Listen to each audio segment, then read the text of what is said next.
Hey, everybody, it's Mike from The Mike Wagner Show, powered by Sonic Wave Studios, brought to you by official sponsor of The Mike Wagner Show, international warring author Mia Molson's They Are Missing, available on Amazon and paperback and ebook, coming soon, Missing 2, double the expense, double the fun. Check it out on Amazon. Also brought to you by Sweet Psalmist by Serena Wagner, based on the life of David, including 30 Wow. Kings and King David Psalms. Check out the Sweet Psalmist today, Amazon.com, keyword Sweet Psalmist Serena Wagner, and the Sensei Swing, Eric Diamond with All of Me. New music coming soon, ericdiamondmusic.com. Check on YouTube, Spotify, Facebook, and more. We're here with a terrific author who's 58 years old, widowed, no children. She's also a poet and living in Trinidad and Tobago. She's been a teacher for 25 plus years before retiring for medical reasons, worked with young people, primarily with severe medical conditions, and also individuals with trauma and loss. And she has 2 books out. Her first one embarks on a private poetic journey, and also second book delves into the universal tapestry of human experience. The 2 books are called Pieces of Me, Touch My Soul, and the second is called Grief is the Price You Pay, Run into the Fire, Discover Me in the Ashes. Live, ladies and gentlemen, Plus Studios, somewhere in beautiful Trinidad Tobago, lovely country. The amazing 58-year-old author living in the country, teacher of 25 years. The books are called Pieces of Me, Grief is the Price You Pay, the multi-talented Cyndee Dhalai. Cyndee, good morning, good afternoon, good evening. Thanks for joining us today. Thank you very much, Mike. Well, it's great to have you on board, Cyndee, and you got some great stuff here. You're a 58-year-old author, poet. You're widowed. You have no children, living in Trinidad and Tobago. I have 2 children. Oh, I have 2 adult children. Oh, okay. All right. I was going by what the press release says. I will correct that. Thank you very much. So we got that. So yeah, it's okay. I mean, it's reality. It's human. We're all like that too. So anyway, you got 2 grown children, live in Trinidad and Tobago yourself. You've been a teacher for 25 plus years for retiring for medical reasons, worked with young people, privately severe medical conditions, and individuals with trauma and loss. Your first book called Pieces of Me, Touch My Soul, embarks on a private poetic journey, transcending boundaries of words and going on a deep journey in the soul. And the second one delves into universal tapestry of the human experience, where poetry basically serves as a bridge between hearts and enduring power to heal, inspire, and also rest as well. Called Grief is the Price You Pay, Run to Fire, Discovering the Ashes. Before getting on it, Cyndee, tell us how you first got started. Actually, I've always had poetry spinning in my mind, and I love poetry. Poetry is kind of like my first love. But life steps in, and you can't really focus on what you want to do because I was busy. I had a family. I had a lot of things going on in my life. And then, then I got ill. Well, my body got a lot of illnesses. I lost 4 years of my life with a fog of illness. And I was confined to a wheelchair. I flatlined a few times. I'm allergic to all medication. Oh, wow. And I can't even take a baby Panadol or else it'll kill me. And then after that, my husband died unexpectedly on Christmas Eve in 2023. In 2021, actually, he died. And so it was a bit of settling in because I was in a wheelchair at the time. And, you had to adjust to being by yourself and living, and my children are grown. And I don't like being a burden to anybody. So I asked God and I can walk again. And actually, a friend of mine, somebody very, very close to me, posed a question to me because I had all these things spinning in my head. And my friend, who was very special, said, Cyndee, I want you to focus on something and write me and tell me exactly what you feel. And in doing that, a poem came out. And I found myself writing in poetry. And from that, it kind of took off because I found that it's easier for me sometimes to express myself in poetry because everything that's raw and real inside of me comes out. And sometimes we find ourselves doing that because you can speak to people, yes, but you may not get the same understanding as when you write to yourself, which is what I love to do. I've always written to myself. So poetry just came out and out and out and out. And then I decided to do a poetry book, which is, like you mentioned, Pieces of Me, Touch My Soul by Cyndee. And that came out and I did that book. And I actually thought I was managing my grief pretty well. because you think, okay, I've been through all these things in my life. I've been ostracized by my family. I was disowned at 21. I started off with -0. And my husband and I worked hard and we did a lot of things. We had 2 kids. We progressed in life. And then I got ill, and I thought, okay, every step in life, I managed and I could manage this because I lost 4 years of my life. I had to learn to readjust to being in a wheelchair, giving up the job and my independence of doing the things that I wanted to do my way. Then after my husband died, I thought, okay, I was managing, I was dealing with it because I face myself. I don't run for myself. And in 2023, I got a kind of upheaval. And I realized that I was not managing loss. I was not managing absence. And it hit me very, very hard. And I kind of pulled away from everybody because I work better in silence. And I was the sort of person who turned to myself and I asked myself questions. And in 1 month, I wrote, "Grief is the price you pay for love." I just sat down and I wrote. And that was written under the pseudonym Pealion, because that's what somebody called me. It was an acronym for 3 names someone called me. And the words came out and I said, do you know what? People go through grief, and what people tell me about grief, all the advice I've gotten from other people and what people sent me to read and stuff, I didn't read. And then I told myself, this is how I feel. So what would other people be feeling? Because sometimes what we hear is not what we actually feel, and it doesn't resonate in us because it goes through one ear and it comes through the other ear often. And we find ourselves sometimes feeling lost and alone and pulled into this abyss where we keep spiraling and spiraling. And you think nobody understands. Nobody really knows what goes on. And sometimes the well-meaning people, they are well-meaning and they love you and they're trying to help you, but they just don't get, because grief is personal. Grief is messy. Grief doesn't have a set timeline. Grief does not follow, like, okay, first you get anger, first you get denial, then you get this, it does not follow a set pattern. And whatever you may hear people talk about or what people may say, it may not sync with what you are feeling at that moment. And that's what my book came out. Okay. And this came to mind as well, too. And any effects like PTSD came across as well, too. That's been a big topic, losing someone, you've been through a lot, maybe, dealing with PTSD in a way. Yeah, because what happens is that, you see, grief and loss is not confined to just losing someone. It's not someone passing away. It's not just that alone. Grief and loss, you can feel loss and absence in anything. If you have a relationship gone bad, if you lose touch with a friend, if you lost a close friendship, if you lose a pet, if you lose a job, or if you have to relocate from one place to the other, you do suffer loss and you do suffer grief. It's just that we don't identify it as grief and loss. We just see it as, well, these things happen, I just lost my friendship or whatever, and the person is gone from it. But what you're actually feeling is you're feeling grief because you are feeling the absence of something that was in your life before. And that is a form of grief. And the same way, like, you do go through anxiety, you do go through all the things you go through, like you mentioned, PTSD. You do go through the traumatic experience of it.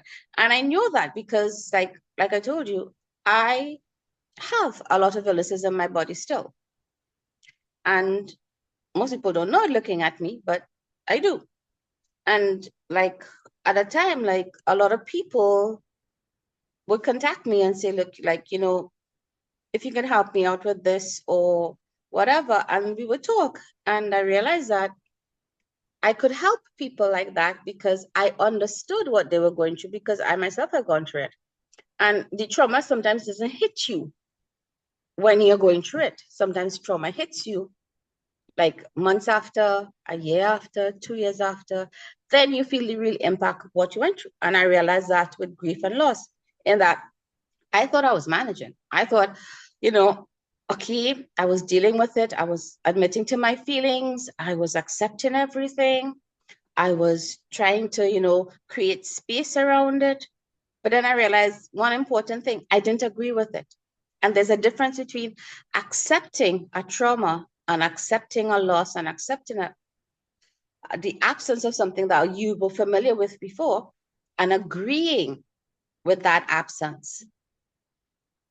Because when we accept something, we say, okay, this happened. Yes, I know it happened. I know I lost somebody. I know my friend is gone. I know I lost my job. I know my relationship broke up. Yeah, you accept it, but do you agree with it? And that is where the important aspect of loss and grief comes in that you have to tell yourself, it was good. I had someone in my life. I had a job that I enjoyed. I I enjoyed times. I had good times. I had bad times. But now it is gone.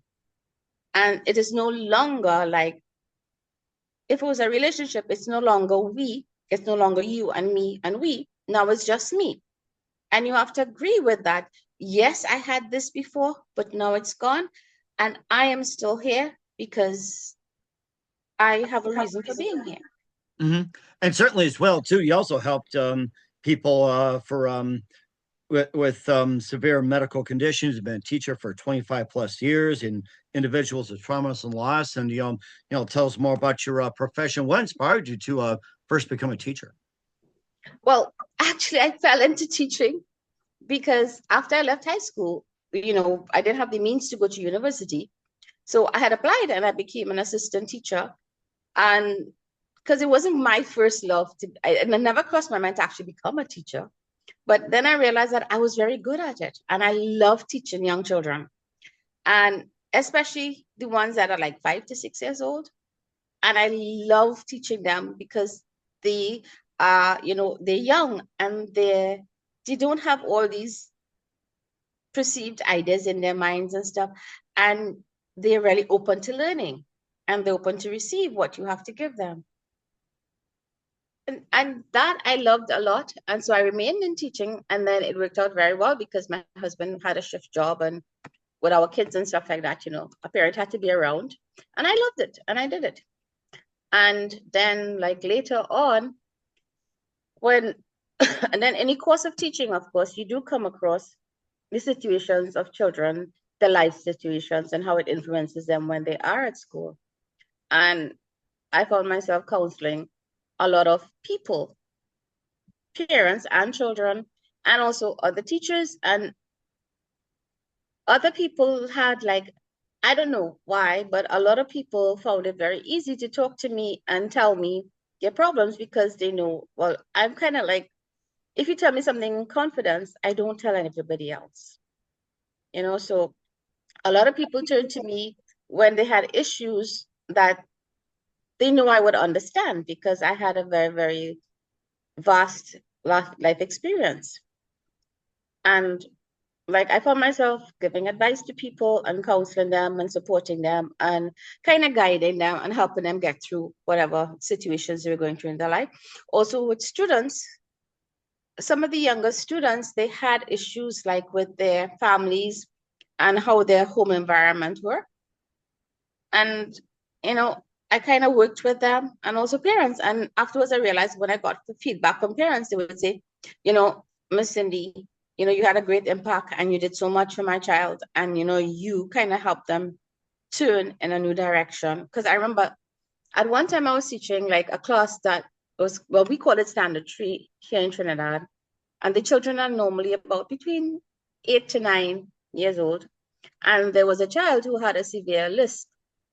And he didn't like reading because everybody would laugh at him because he couldn't read properly and he would stammer and stuff like that. And I was a teacher who would go to school very early because I don't like traffic. I don't like driving in traffic. So I would be in school, probably one of the first teachers in school. And early in the morning, he would come and I would say, listen, come and sit with me and read. And there were very few people around then. So he felt, he felt safe and comfortable. And he would read to me and I would slowly go over the words with him. And by the time he left my class, he didn't stammer anymore. And I remember his mom telling me after, she said, you helped him so much. Now, I did specialize in special education, so I do know how to treat with children who have special needs, and like, I don't call them disabilities really, who are differently inclined. So I do know how to deal with that. So that was one occasion that I realized that I could help a lot with children. And then it progressed to older people, because like there were some young people who had terminal illnesses, and their parents would call and they did ask me to speak to them, or they, like, some of them tried to commit suicide and stuff like that. And the parents would speak to me and ask me for advice on how to deal with them. And I told them, I said, listen, you don't look at it as blaming your child. You have to look at it as, what is the cause? You have to find the root cause of it. And sometimes it's the pressure. It may not be because they want to do it. It may be things that occurred before, but you have to show them how to see it in a different light.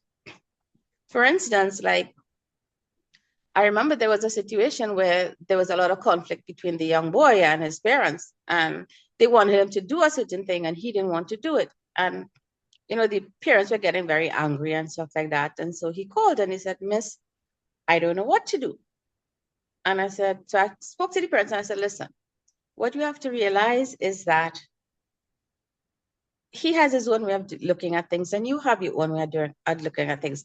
And what you have to do is you have to come to agreement that you both have different views, but maybe you should give him some space and see, agree to disagree, but give him some space. And you both have to make compromises about, okay, this is what we expect of you. This is what, and then the child also said, well, this is what I want to do instead. And I don't think, because they keep comparing me to my brothers and sisters, and I am not like them. So then we got down to like everybody's an individual, and it kind of backed up. And it worked out very good, because the boy ended up being an engineer. Nice. Okay. Engineer, that's really interesting. And you deal with special ed kids and everything like that. How much does bullying take place in the school, especially in Trinidad and Tobago? Oh, I think there's been a marked increase in that over the years. Yeah, because like when I was teaching and stuff like that and thing, it wasn't really, you might have one or two, but over the years, like, you hear reports about it from other teachers and stuff like that, and bullying and acts of violence, actually. So it's not as if it's just confined to the world. I think it's a pandemic. Well, I call it pandemic. It's a pandemic in society all over the world, because, it's like what other people see, and people look at videos on, and because they have so much access to media, it's like, if they can do it, then we can do it, or whatever. And like, there are lots of incidences where children are bullied, even in primary school, young children and adults. And I don't know. It just seems as if we have lost. I'm not condemning anybody, but it just seems as if we have lost what it really means to be a human sometimes, and to be considerate, and to value other people as equal to us. Mm-hmm. And I think we need to step away from back and appreciate the human soul and everything like that. We're with Cyndee Dhalai with Pieces of Me, Touch My Soul, and we'll be talking about Grief is the Price You Pay, Run into the Fire, Discover Me in the Ashes. We'll get that in just a minute, but first listen to the Mike Wagner Show at the MikeWagnerShow.com, powered by SonicWeb Studios. Visit online at SonicWebStudios.com for all your needs. Look at a professional website without breaking your budget. SonicWeb Studios is the answer. SonicWeb Studios offers fast, affordable custom web designs that blow the competition away. Call today, 1-800-303-3960. That's 1-800-303-3960. Or email to support@sonicwebstudios.com. Mention the Mike Wagner Show. Get 20% off your first project. Sonic Web Studios. Take your image to the next level. Also, time to give official shout out to our official sponsor of the Mike Wagner Show, international warring author Mia Malson-Zia. If you love fast-paced mysteries, you love Missing by Mia Malson-Zia, available on Amazon or paperback and ebook. Missing is fast-paced and intriguing with an unforgettable twist. Takes place in 4 countries, 2 strangers, 1 target, where truth is illusion and those who love be the first go missing. It's available on Amazon and paperback and ebook.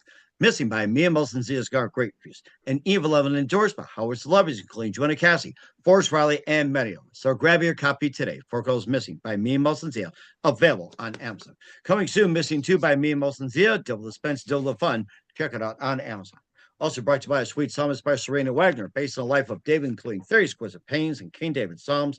The Sweet Psalmist gives a new perspective of David through the Psalms he wrote into the time of ship where it started and complicated yet turbulent relationship with King Saul. It's a story of love, betrayal, repentance, hope, and more. Check out the Sweet Psalmist by Serena Wagner on Amazon. Keyword Sweet Psalmist Serena Wagner. Also brought to you by Sensei Swing, Eric Diamond with his latest release, All of Me, featuring the title track, I've Gotten a Heartache, Bring Me Sunshine and More. Eric's a multi-award winning artist, album of the year, entertainer of the year, and a new release coming soon. EricDiamondMusic.com. Make sure you check it out today. EricDiamondMusic.com. Follow on Facebook, YouTube, Spotify, and more. Also, check out the Mike Wagner Show at themikewagnershow.com, 40 podcast platforms, heard in over 100 countries. Take us with you on any mobile device and follow us on Spreaker, Anchor FM, Spotify, PayPal, YouTube, BitChute, Rumble, also on Facebook, Instagram, LinkedIn, and more. And for great gift ideas like t-shirts, pop sockets, throw pillows, tote bags, hoodies, Amazon.com. Check out the Mike Wagner Show podcast. Keywords Mike Wagner Show podcast. And for more great gift ideas, go to Amazon.com/Mia Molson Zia. Great books, merchandise, and more. And support the Mike Wagner Show on Anchor FM, PayPal, and the MikeWagnerShow.com. We're here with the amazing 58-year-old author, poet, living in Trinidad Tobago, Cyndee Dhalai here on the Mike Wagner Show. And before we talk about Piece of Me, Touch My Soul, you've been doing some writing for quite some time. Who are some of your favorite authors and writers growing up? Actually, some of my favorite writers. Would you believe I love horrors? I love Stephen King. And I love he's one of the best in the business. Everybody said that. When it comes to horror, Stephen King, everybody loves it. It's just Shining, yes. The Shining is one of my best. And I love Dean Koontz. And I like John Saul. And I actually like David Baldacci. He writes really, really nice. Yeah. So I'm not into sci-fi. Oh geez, I love Space Odyssey, which is really, really good. Mm-hmm. And I also read J.R.R. Tolkien, all his books. Oh, one of my favorites. Yeah, all the Lord of the Rings and stuff like that. Yeah. Mm-hmm. I love those. And I love poetry, obviously. Rudyard Kipling is my favorite poem. I read that when I was 11, If by Rudyard Kipling. And that is what kind of got me, how you can write so much with so few words. Rudyard Kipling, that name sounds familiar. And I'm trying to remember, what was that one book or poem he famously wrote? It's drawing a blank on me right now, Rudyard Kipling. Yeah, he wrote If. The poem If. Okay. Or whatever. And that was a poem that when I went to high school, I came across that poem and it was like, oh my God, to have someone say so much about everything in life and about being a real true person and being strong and good and honest and faithful and true and being just yourself, but being the best you can be in just a few words without like having to read like books and pages and chapters. And that is what got me, because how can you write so much with so few words? Mm-hmm. And I think that's a great point you make as well, too. And you may mark yourself with Piece of Me, Touch My Soul, and a bit more about the book, too, as well, being on a poet journey. Okay, Pieces of Me, Touch My Soul. It covers what really touched me. Like when I first started writing, like I told you, poetry was my first thing. And I love poetry. And I still write poetry, actually. Mm-hmm. And it just came out. And Pieces of Me, Touch My Soul are the things that actually call to me. Because sometimes we can read something and we just read the words and but then sometimes you read something and it resonates with you. And that's what, to me, poetry does. It resonates with you because it says something that is deep with very few words.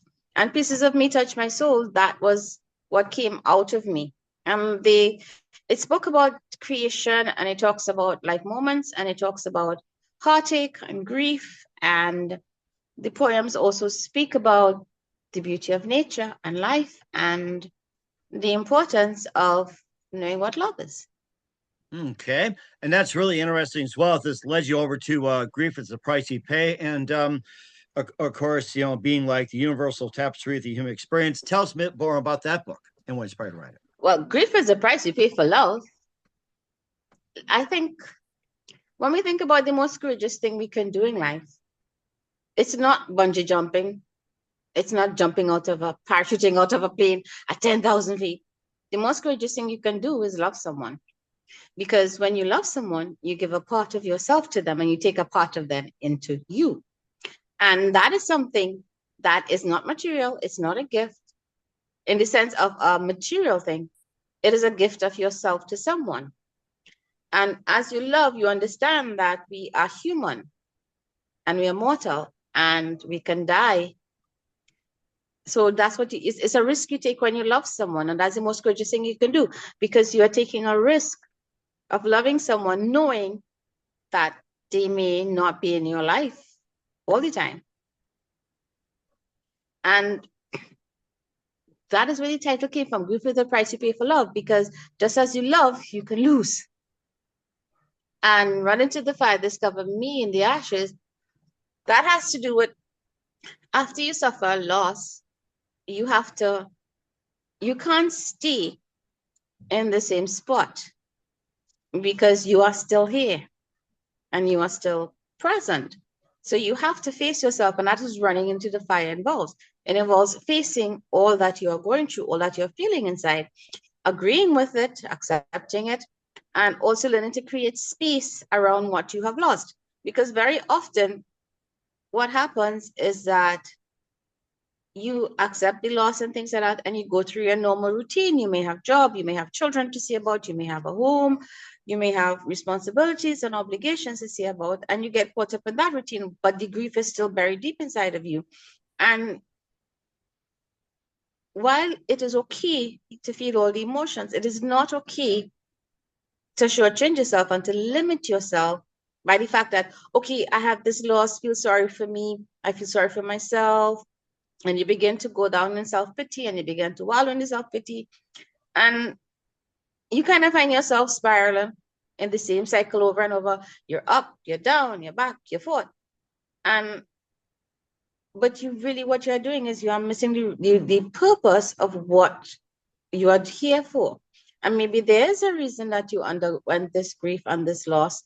Maybe there is a reason why you are still here, especially the person who you lost has gone, has died, or even if it's a relationship breakup. There is a reason why you are still present, and you have to learn to step out. You can hold what you had inside of you, because you can't get rid of your memories. It's a computer where you can just press delete or erase and it's all gone. Your mind will always bring it back up. So what you have to do is you have to learn to create space around it, in that you hold on, you treasure the memories you have, but you step out and you might start doing, okay, let me start journaling. Let me start probably going out with friends or joining a group or a community or doing some activity that you probably wanted to do or you probably shared with someone who you lost. And this way you are giving yourself room to grow and to become. And you never know what can happen, because life doesn't come with any guarantees. It doesn't say that, okay, this person is gone and now you just flick a switch and you go to the next stage. You have to learn how to move and how to create your own space and be comfortable moving forward, because you will always carry the loss in you. That's a fact of life, and you can't undo the past. So what you have to do is you have to step out, and that's what grief did for me. That's what this book did for me, because unless I had to face what I went through and what I was feeling inside of me, I would always keep spiraling because it was pulling me down. And I said, no, this is not me. I don't want to feel this way. I know it is, most people say it's normal. Most people say, this is how it is supposed to be. You can't control it or whatever. And I said, no, I do not want to keep going down, keep trying to go up and then falling 10 steps backwards. I don't want to do that. I want to see where I am, what I want to face, what I'm feeling. I'm not going to run from it. So that's why I run into the fire, because when you go through grief, we think, okay, we're just going to look at what we lost. But then you realize that your mind is a library, and it has categories, just like a library. So every time you suffer disappointment, every time you suffer rejection, every time you suffer a hurt, your mind will pull all the books. So same when you suffer a grief and a loss, it's going to pull back to all the times that you lost something. You lost a friendship. You lost your family. You lost a job. And all those other feelings come tumbling in. And that's what the book is about. Because when I was going through the process of trying to get through with the loss of and the absence that I felt in me of that person who was a part of me, I found myself spiraling to memories of when I was growing up and the battles that I had to go through. And when I felt, lost and alone, and when I felt self-doubt, and when, because you doubt your ability to get through things. So all these things come spiraling into you, and you feel yourself as inadequate. You don't feel yourself as you're never going to get over this. And you see, when you face it, and you say, well, okay, it happened. What lesson did I learn from it? So all those things, when you do look in retrospect, all those things brought you to where you are now. And you realize that you're a lot stronger than you thought you were. And by facing it, and by setting your mind in such a way that, okay, this is what happened. This is what I felt. Okay, before somebody treated me badly and I lost a friendship or I lost a relationship I had, what did I learn from it? I learned to be calmer. I learned to be stronger. I learned to rely more on myself. I learned to be more careful in, opening up to people. I learned to see things differently. So you realize that you do acquire a lot of lessons from every experience you have. So in the book, what I did is I wrote about how we get pulled into things. And surprisingly, what I found was that I have had feedback on Amazon.com, and what people wrote in the reviews, I mean, it really touched me, because a lot of people said that, this is things that you don't consider, and it touched them. And one person actually wrote that his wife right now has a terminal illness. Oh, wow. And he read the book, and the book resonated with him, and it helped him a lot because it gave him a better frame of mind, and even personally, like, I gave the book to like people who I know who suffered loss, like other widows and people who like suffered a loss of children and stuff like that. And they said, so one of the persons called me and said, Cyndee, I didn't think anybody understood. And I didn't think that what I was feeling was right. I thought something was wrong with me because I was feeling this so many years afterwards. These feelings were still with me. And I didn't think anybody understood. And I didn't think, you are saying what I can't say to myself, but what I feel.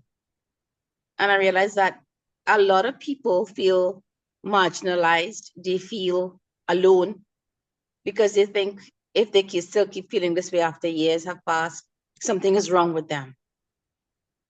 And I was glad in a sense because it gave people comfort. And that's what I wanted to do with the book. The intention was to let people know that it is normal to still continue to feel these things. It is normal to still cry. It's normal. It's okay that you don't feel good sometimes. It's okay that, you want to scream still. But it's also okay to say, well, I want to step out a bit and I want to do other things and I want to move forward and create space. And it's normal to accept and agree with what you have lost while holding on to your memories. Mm-hmm. And I think you brought up some really good points as well, too. You took in, the stages of grief to a whole new level. And what else can people learn from the book, and maybe more about the grief process, especially? Okay, what they could learn more from the book is that you can't categorize it. You cannot put it in a time shell. You know, because sometimes you see people afterwards and they'd be like, oh my God, but you lost this person 3, 4 years ago, you know, and why are you still talking? Why are you still thinking? And, you know, why you still mention them so much and stuff like that? And what you have to do, and sometimes people feel bad because they think, well, you know, maybe I should be moving on. Maybe I shouldn't remember things or the person I lost or whatever. But what you have to realize is that don't deny what you have. Don't deny the person. Instead, honor their memories. And you can tell people like, listen, I understand that, you know, it may seem odd to you that I still talk about this person or I still remember, but it was part of my existence. It was part of my past and it's something that had a great impact on me. And I want to honor that memory. And this is how I honor the memory. This is how I honor that person in my life. So you don't deny the existence of the person by trying to fit into what people expect of you. Because listen, nobody's really going to understand, even people who have lost other people too, nobody's really going to understand your specific loss because it is personal to you. Mhm. And don't try to fall into the, I don't want to use the word trap, but don't try to fall into the Like a cycle. rabbit hole cycle, something like that. Yeah, don't fall into the cycle of thinking that, okay, this person lost somebody and look how they are moving ahead and stuff like that and think, what is wrong with me? There's nothing wrong with you. And there will be moments when you feel bad, and especially in the silence and when you're by yourself and things like that, it will hit you very hard. And you can allow yourself to grieve, but what I want to tell people is that there's a difference between feeling your grief and wallowing in self-pity. Because when you wallow in self-pity, what you are doing is you are allowing yourself to feel sorry for yourself and say, oh, this is not fair. Why does it have to happen to me? Why do I have to feel all this hurt? This wasn't right. This person left me, etc., etc. And we go through that. And yes, it is okay to face those things, but there must be a degree to which you have to tell yourself, well, it happened. I can pull myself up and I can see it for what it was, for what it is. Remember the good things, learn lessons from the bad things, but value yourself. Because when you wallow in self-pity, what you do is you are devaluing who you are. You are negating your own strengths, you are negating your own value. And very often what we find is that we may ask other people, how are you feeling? But do we ever stop to ask ourselves, okay, how am I feeling? It's a good And point. self-care is very important to us because especially when you're going through a difficult time, like you say, I don't know why I feel this way. You know, my head is spinning because it keeps going and this pain is so much, whatever. And I say, wait, stop. It is hurting. I have a loss, but what exactly am I feeling? Sometimes you may be feeling anger. Sometimes you may be reacting to something that happened, and you're allowing yourself to use the pain or the loss of that person as an excuse. But what you're really doing is you might be upset at something happening in your life, and that kind of triggers the feeling of loss in you because you think, oh, it's going to happen all over again. You know, say you got upset with your children or something, right?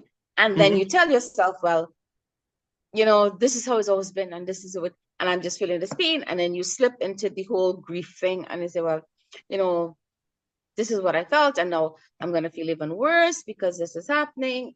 And you have to stop yourself. This is where I think recording your thoughts. A lot of people talk about journaling, which is very, very good actually. When you start recording your thoughts, especially when you are going through, when you are feeling bad, it is a good point for you to write down exactly what you're feeling, all the thoughts, even all the sideline things that come into your mind. You know, you write it down so that, and you have to start timing yourself. And now it's going to be very hard to do that because we are humans and we just want to just give in and, you know, and just give up and say, okay, well, yes, this is my pain. This is my, cross to bear. This is what happened in my life, and things are never going to change. I'm always going to feel this hurt and this loss. But when you start writing down exactly what you feel, the good and the bad, the anger, what do you say? Okay, this hurts too much, and I don't want to go through this, and I hate myself, and I hate this person for leaving me. You write down all those things, whether it's good or bad, write it down. But give yourself like a time limit, whether it's an hour, or set a timer. Or even if you don't want to write, we all have phones and we all have things that we can record our voice. Talk to yourself, say it out loud. Because there you sometimes go. I remember the cassette tape. Yeah. yeah. I know cassette tape. Yeah, and the thing is, when you talk to yourself, very often hearing your own voice, saying things, it catches your attention more, something than writing. But you see, when you go back, like later on, and you read over what you write, that gives you a perspective of what you're feeling, of what is happening inside of you, of what is triggering you, of what exactly you feel. Because sometimes you deny it to yourself. And it's only when you are in the depth of something that you really see where things are coming from, and you really realize what is the outside pressures. So that's another thing you can do. And also in the book, you can also learn about some things. I gave out some things to bear in mind. Things like, you have to give yourself grace. You have to forgive yourself. You have to learn to, sometimes we think we allow people to help us, but what we're really doing is pushing them back. It's like your friends might come, or your family, or when they come and say, well, I want to be there if you want to help. And you say, no, it's okay, or whatever. And you don't understand. But sometimes maybe you should try to explain to people more exactly what is happening inside of you. And maybe they can get a better understanding. And you also have to realize that you are not the only person suffering the loss. If you have children, they may be suffering loss in a different way, but they're still suffering the loss. Or you might have friends or something or whatever, and they're going through the same process in a different way, but they're also feeling lost. And you also have to not be so self-centered that you think, I'm the only one suffering all this, and this is impacting me the greatest. No, it is not impacting the greatest. It just affects everybody else to a different degree, depending on their connection to whatever was lost. Okay. All right. And that sounds like some really good points as well, too. And more than two books with author Cyndee Dhalai. You listen to The Mike Wagner Show at themikewagnershow.com, powered by Sonic Web Studios, brought to you by official sponsor of The Mike Wagner Show, international warring author Mia Wilson's Missing, The Sweet Psalms by Serena Wagner, based on the life of David, including theories, exquisite pains, King David Psalms, Amazon.com, keyword Sweet Psalm of Serena Wagner, and the Sensei Swing, Eric Diamond with All of Me. New music coming soon, ericdimemusic.com. We'll be back with the amazing author Cyndee Dhalai after this time out. We're back with author Cyndee Dhalai here on the Mike Wagner Show with Pieces of Me, Touch My Soul, plus Grief is the Price You Pay, Run Into the Fire, Discover Me in the Ashes, and just lastly as well, too, where can we find your book and find out it works at, Cyndee? Okay. Well, Pieces of Me, Touch My Soul by Cyndee, that is available on Amazon.com. And also, Grief is the Price You Pay for Love, Run Into the Fire, Discover Me in the Ashes. That was written under the pseudonym Faye Allian, and that is also available on Amazon. Both books are available on Amazon. All right. Well, certainly check those out. And a couple more things, Cyndee. Who do you consider biggest influence in your career? A friend of mine, because he gave me inspiration to actually start writing. Like I told you, he asked a question, I want you to focus. And from that, actually came everything. And I think the key direction in my life has always been God. So, because that is where I've got my strength from. Because I tell everybody, I don't know how I live. I live by God's grace. Because medically, I'm not supposed to actually be here. Because my doctors, nobody understands how I can live without medication. And I can walk after I was in a wheelchair for 11 and a half years, or how I can do the things I do. So. And I think that's really great as well, too. And forgot to ask you, what can we expect from you 2025 and beyond? Actually, I have another book in the making. This one is called What Now Life? Love Exists, and it speaks about the traumas people go through in relationships and stuff like that, especially Mm-hmm. toxic relationships and manipulation, when people manipulate love to their advantage. And the fact that no matter what we think or how bad something may seem, love does exist. And there are true and genuine people out in the world who knows how to really love someone unconditionally. Okay, well, it's really good. That's something to look forward to. And lastly, what's the best advice you can give to anybody at this point? One thing you should never do is let life experiences determine or other people's opinion determine your expectations and who you are. Because when you get down to it, you're not a clone, you're not a duplicate. There's only one you in this world, and who you are is always more, never less. Mm-hmm. And I think that's great advice as well, too. We're here with author Cyndee Dhalai on the Mike Wagner Show with Pieces of Me and also Grief is the Price You Pay.